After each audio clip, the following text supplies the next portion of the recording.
Saints Row saiu de minha franquia favorita para minha náusea mais forte. É incrível como a ambição de uma empresa em tornar o jogo mais saudável e politicamente correto também foi sua ruína, já que sim, o estúdio faliu e de forma merecida. You gotta be kidding me. Tudo começa quando eu era um jovem de aproximadamente 12 anos, indo na casa do meu primo que tinha um lindo Xbox, e eu vendo jogar Saints Row 1, um jogo sobre gangs, cheio de ragdoll, tiroteio e a cor roxa, que é a minha favorita. E tudo isso já fez com que eu tivesse um grande interesse no jogo. Mais tarde, o mesmo primo comprou o Saints Row 2 e lá eu vi o meu sonho. Customização super avançada de personagens. Era tão complexa que tinha vídeos no YouTube mostrando como criar atores e outros personagens famosos. Customização avançada de carros. Era tão foda que tinha jogos de corrida daquele tempo que ficavam para trás. Tudo isso me instigou mais e mais a respeitar e nutrir interesse por esse jogo. Mas, mesmo com todo esse atrativo, eu nunca dei uma chance para ele. Até que um dia, por acaso, comprei um lançamento da época num postinho muito maneiro que vendia jogos muito barato. O nome dele era Saints Row The 30, que se tornou facilmente um dos meus jogos favoritos de todos os tempos.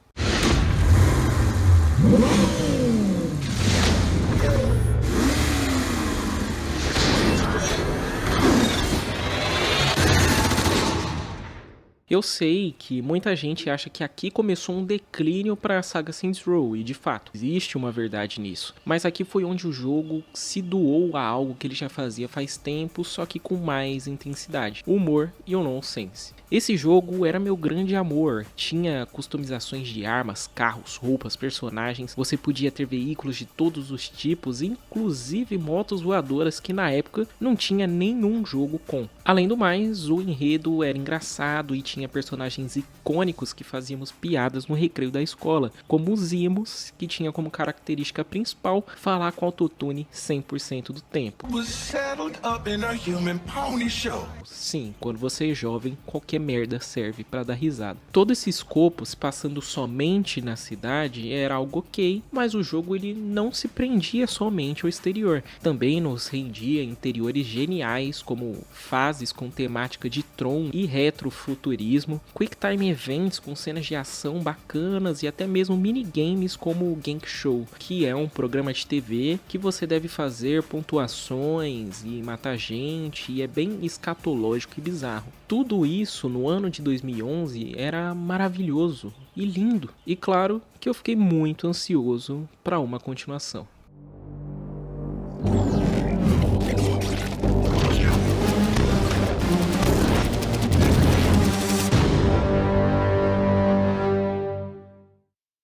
Saints Row 4 foi o primeiro jogo na mão do estúdio Deep Silver, detentora de bons jogos como Dead Island e Metro Exodus. Claro, ela é mais uma distribuidora do que de fato a empresa que faz o jogo, já que a empresa é a Volition, mas o interessante desse jogo é que ele nada mais é que uma expansão da ideia de uma DLC do Saints Row The 30, que continha um trecho onde você adquiria poderes especiais, especificamente super força e velocidade. Trazer essa ideia para os holofotes como tema principal foi algo que eu gostei bastante e que no fim de tudo me agradou como fã do The 30. O jogo tinha seus bugs, ele sempre tem, e o fato de terem reaproveitado basicamente tudo do The 30 é algo bem duvidoso que hoje em dia não cairia muito bem, mas o resultado final para quem paga R$10 em um jogo na época foi pura diversão. Planar pelos ares, andar pelos prédios, tacar pessoas por aí era extremamente divertido à la Prototype. O único ponto fraco que me chateou na época foi o endgame. As missões secundárias desse jogo são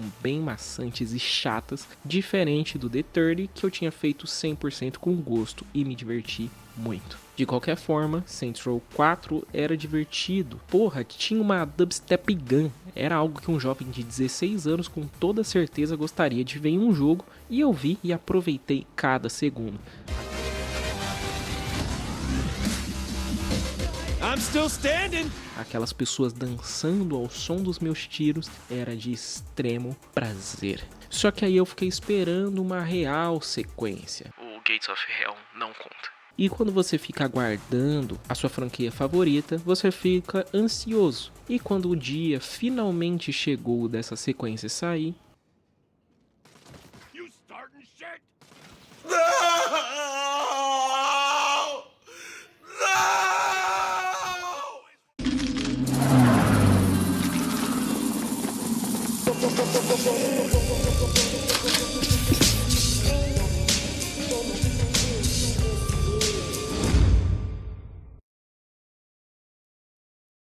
Saints Row será rebutado e voltará a ter como foco as gangues.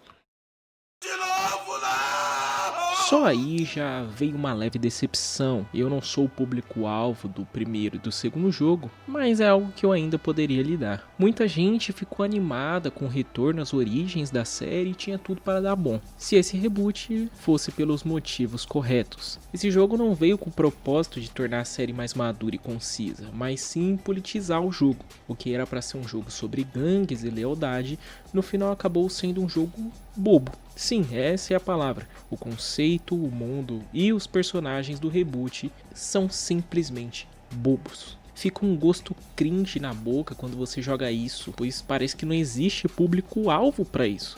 E por ser tão ruim, até os criadores decidiram trabalhar com a bunda e entregar um jogo completamente cagado. O trailer do jogo já foi criticado, pois trazia um tom diferente até mesmo dos jogos antigos. No início achei que era um mimimi, mas no fim, quando joguei, só tive a certeza de que o reboot do Saints Row é uma bosta. Não teria outro adjetivo para esse jogo além de bosta, fezes, excremento ou desrespeito com o que a saga já foi.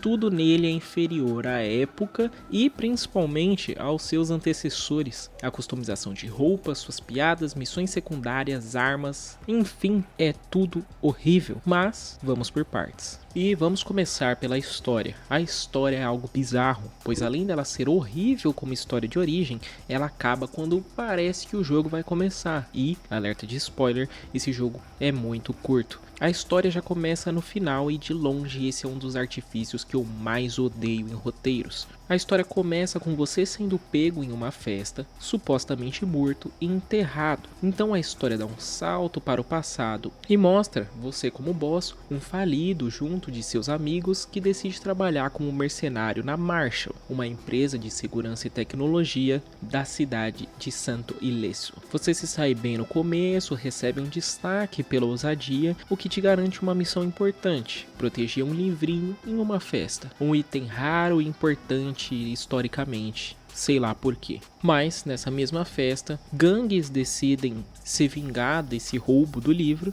e dá tudo errado. O livro se perde e você se torna um desempregado novamente. Com a depressão batendo na porta e o aluguel também, você fica em casa extremamente chateado com a Nina, assistindo TV e gastando seu tempo enquanto seus outros dois amigos vão para uma festa. O problema começa quando você descobre que terá um ataque de gangues nessa festa e seus amigos correm perigo. Após ir lá com Nina e salvar seus dois amiguinhos, juntos decidem usar suas melhores qualidades para formar a sua própria gangue. Falando assim, parece que a história pode sim vir a se tornar algo mais interessante, mas isso é algo que nunca se torna real durante a gameplay. Mesmo quando o jogo tenta resgatar as coisas dos originais, como fases com temáticas diferentes, ele falha em certos pontos na sua execução, pelas suas piadas fracas e sua jogabilidade horrível. O maior problema do enredo desse jogo é o que possivelmente era para ser o seu ponto forte: os personagens. Os diálogos da depressão do principal até o final da missão da festa já revelam o início de ruindade de roteiro desse game.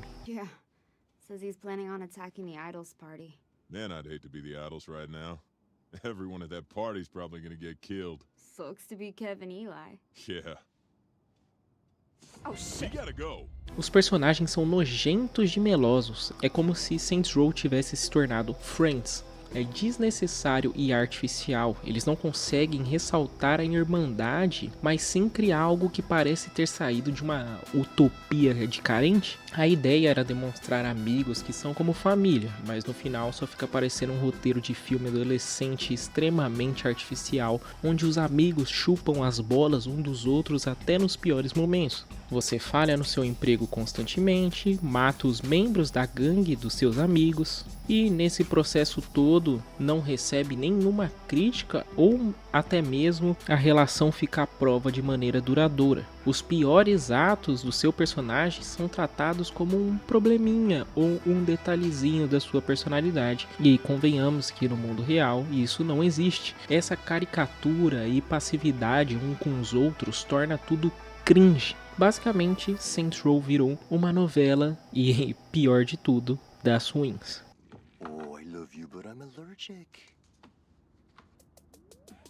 Yeah, point taken. Toda novela tem seus personagens e aqui não seria diferente. Os principais são 3, começando por Nina. Nina é uma das melhores personagens, já que tem uma personalidade concisa e apresenta ter mais maturidade e reação que os outros. Ela é uma mecânica fanática por carros e acredite, isso é bom. Diferente de todos, ela não possui uma personalidade tão estereotipada. O problema não é o conceito dela, mas o mundo que ela vive. Kevin é um maromba sem camiseta que é tão mal escrito que durante o jogo inteiro serve de som ambiente. O mais sensal e mal aproveitado. O personagem nasceu apenas para os outros membros tecerem comentários sobre sua masculinidade e vaidade. Nada é sobre ele necessariamente, mas sobre o que ele faz. O que é irônico, o personagem que era para ser um serviço social, normalizando a abrangência sexual, é reduzido ao que ele fez e com quem. No final, os discursos sobre Kevin sempre são com quem ele transou, com quem ele saiu, como ele é bonito ou como o entorno dele é. Do you know someone with like a 3D printer or something? I do, actually. Remember Teddy? Your ex? The guy with the ponytail? Other ex-Teddy. The woman with the mohawk? So, Teddy.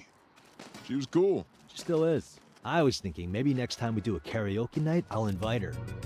Unless she's back with Melissa, of course. Ugh, Melissa. She has a good heart.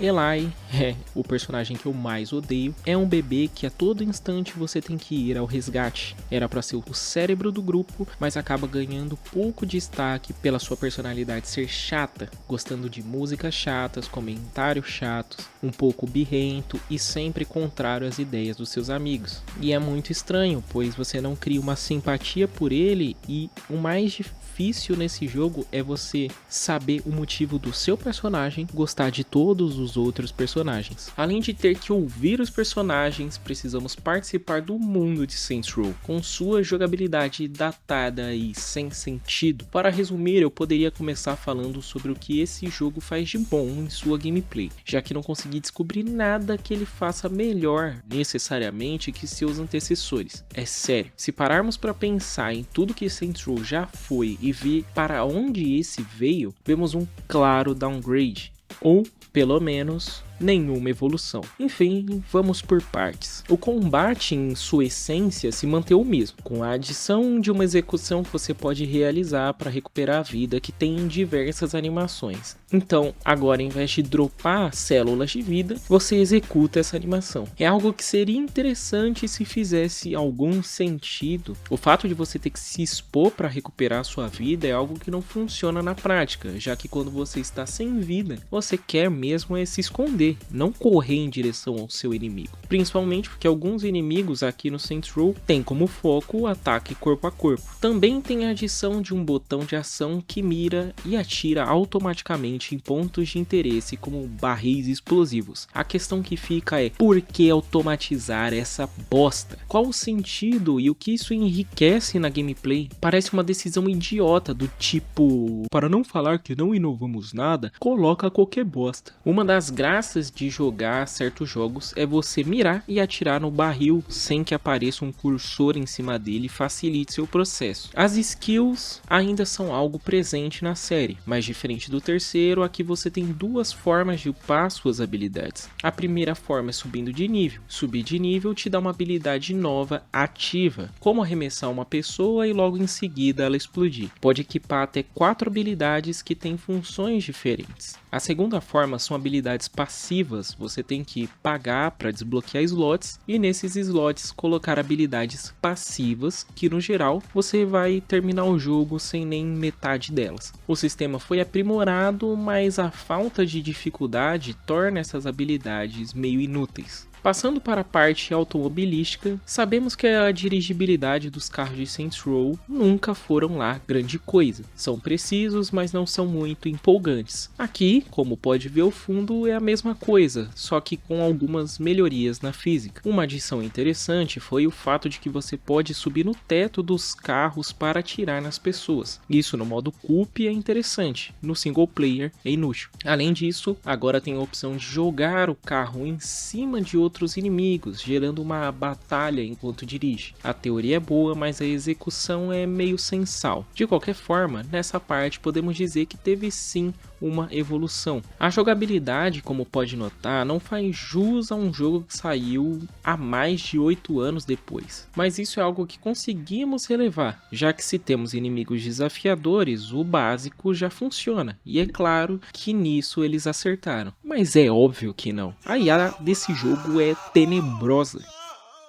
Pós-atualizações ficaram ainda mais inúteis. Não preciso dizer nada, apenas mostrar toda a competência e desafio que esse jogo proporciona no modo normal. A variedade de inimigos é baixa e, para ser sincero, são genéricos e sem impacto algum. Tudo é um passeio no parque e isso é o maior defeito na diversão do jogo. Temos algumas adições em relação aos inimigos, como inimigos com escudos antes da barra de vida, inimigos em motos que ficam te circulando, os que giram coisas brilhantes, um com lança-granadas, subchefes e entre outros. Alguns tiram selfie no meio da batalha e outros te dão uma cabeçada, que particularmente eu até achei legal. O problema é a inteligência artificial, que é patética. No fim, o jogo pode mais te vencer pelo número de inimigos do que pela efetividade deles em si. Um jogo difícil pelo menos força você a usar suas armas e cenário ao seu favor. Aqui você não precisa fazer nada. Mire,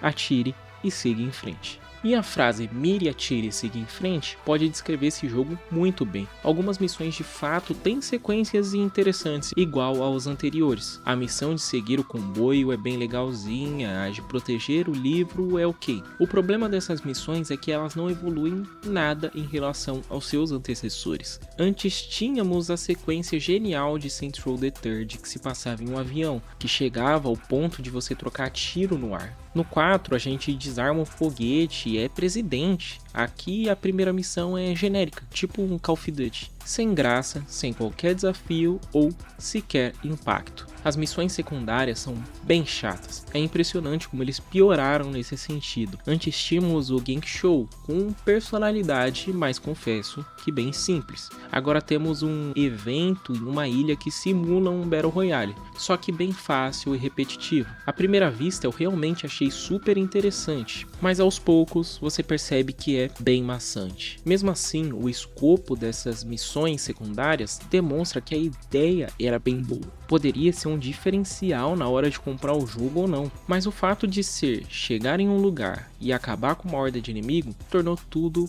bem mais ou menos. Se tivesse algum sistema de roguelite ou enfrentar inimigos do ponto A até o ponto B, seria mais interessante. As missões secundárias que mais gostei foi principalmente a de teste de tecnologias. Cada missão você recebia um protótipo e tinha que testar cada um deles para obter a arma de forma definitiva. No final de cada missão você ficava com curiosidade para saber qual seria o próximo protótipo. Como pode ver, nem tudo é tragédia. Além das missões que citei que gostei, também tem a fase onde você topa participar de um RPG com o Eli. E todo esse RPG se passa na cidade mesmo. Você arruma a armadura de papelão e armas falsas para lidar com fortalezas de sucata. Tudo isso com uma lore única e específica para esse RPG e com boa parte da cidade participando. A ideia foi expandida mais tarde como uma DLC, a qual eu ainda não joguei. Essas missões de RPG são o auge do jogo, mas não faz jus à sua compra. Até porque, quando eu joguei, tive que fazer vários resets do game pelas coisas não funcionarem direito. E isso de longe é o problema mais grave desse jogo. Pense a jogar todas essas missões com seu jogo rodando, parecendo que você colocou o Crysis 3 no PC das Casas Bahia. Sim,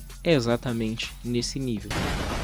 O desempenho desse jogo é tenebroso. Olha essas configurações mínimas para um jogo com esses gráficos. Claro, eu não tenho um PC top de linha, mas é o PC que eu terminei Red Dead Redemption 2, do começo ao fim em 60 FPS. Tinha gente reclamando dele em placas high-end. Como se não bastasse o desempenho, o jogo também apresenta diversos bugs e bugs que prejudicam totalmente a sua experiência. Objetivos que não aparecem no momento correto, NPCs não te seguindo, travar dentro de coisas, inimigos desligando e outras N coisas. Não chegou a ser um Cyberpunk, mas com toda certeza Cyberpunk ficou com medo de perder o posto de primeiro lugar. Mesmo com seu fracasso de vendas, assim como o Cyberpunk, o jogo foi recebendo updates para se corrigir, que de fato deu uma melhora considerável nas bases do jogo. Falando do game pós-update, temos mais desempenho, estabilidade, objetivos que aparecem no momento correto e algumas mudanças na IA, que ficaram menos agressivos e bugadas, tornando o jogo mais fácil. Para ser sincero, rejogando o jogo, eu não vi uma melhora nenhuma na IA, na verdade eu vi uma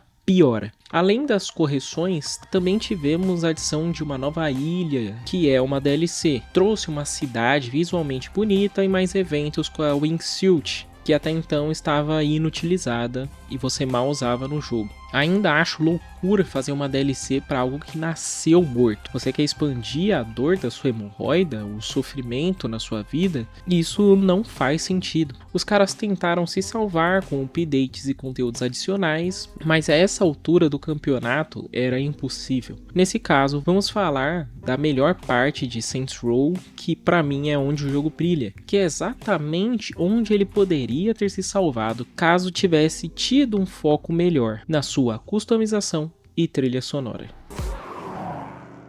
Sua trilha sonora é excepcional, desde o remix da música tema original até as rádios feitas sob medida. É incrível como qualquer rádio é uma boa pedida para sua viagem em santo ileso. Já falando sobre a customização, começando pelos carros, é impecável. É nítido o carinho que essa parte recebeu e como isso poderia ser um game changer para o jogo. Você consegue até mesmo customizar vans de mãezonas e transformar elas em algo belo. Nesse ponto, o jogo é bem superior aos antecessores, com opções de idade de pintura e outros body kits que podem alterar a forma do carro. Então uma caminhonete totalmente destruída pode ganhar uma cara inteiramente nova, algo que nem no GTA V era possível fazer com carros com a tinta zoada. Os carros ganharam também habilidades únicas que você desbloqueia ao realizar alguns desafios com os mesmos. O único ponto negativo dessa parte é não conseguir ouvir os áudios dos motores ou buzinas antes de colocar no seu carro. Tem que instalar uma por uma para saber o som de cada uma. Indo para o personagem, também é bem grande as possibilidades. Uma adição super bem-vinda é a acessibilidade demonstrada na customização, com a adição de pernas e braços mecânicos, não deixando aquela pessoa sem mão ou perna de fora. Isso é algo valoroso e que valorizo nesse jogo. Eles tentaram ser bem inclusivos em diversas áreas, apesar que tropeçam nessa própria ideia muitas vezes. Voltando a falar de coisa ruim, as lojas de roupa estão espalhadas pela cidade em formato de tenda e cada loja tem umas 3 peças de roupa.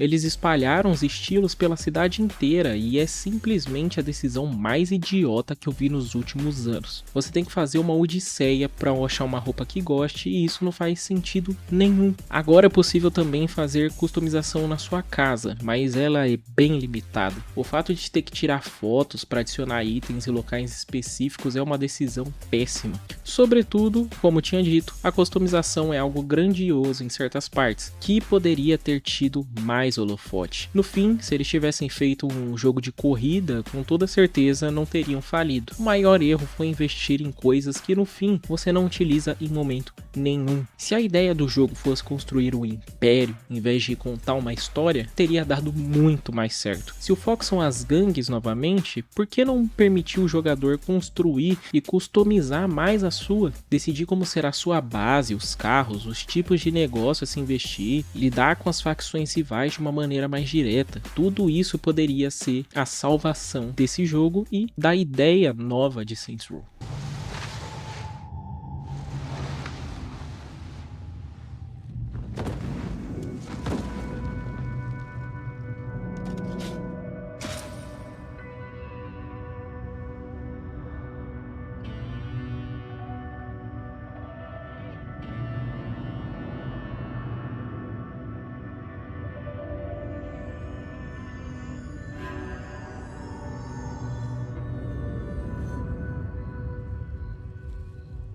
No fim, as adições que tiveram no jogo de maneira positiva quase não são aparentes. A customização você usa pouco, a Wingsuit você deve usar 2 vezes durante o jogo inteiro, a verticalidade do mundo está bem reduzida. Antes você tinha motos voadoras e jatos na sua garagem, agora todo o estímulo que você tinha para usar tais veículos sumiram. As compras de lojas na cidade se alteraram, mas teoricamente ainda é a mesma coisa que Saints Row 3, só que com uma skin diferente. O jogo tem uma base tão presa no chão que todo o seu entorno e possibilidades são descartadas. Tem diversos recursos no jogo que eu sequer senti a necessidade de clicar. Você pode ir do começo ao fim do jogo com uma pistola, um carro e fé. O jogo não estimula sua criatividade nem deixa claro o que está disponível pelo mapa. O level design é pobre e é deixado de lado para dar foco em uma trama e personagens cringe. No final, o problema foi exatamente não fazer o que Saints Row já fazia ou ter feito algo completamente novo, desprendido dessa trama bosta. Ter muitas possibilidades e bizarrices e menos seriedade no seu tema central foi o que faltou.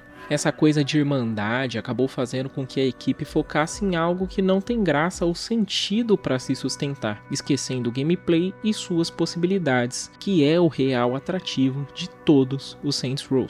No fim, é triste o fechamento da Volition, mas é inegável que eles cavaram a própria cova. Quem sabe em uma sequência as coisas não fossem diferentes. Bem, I guess we'll never know.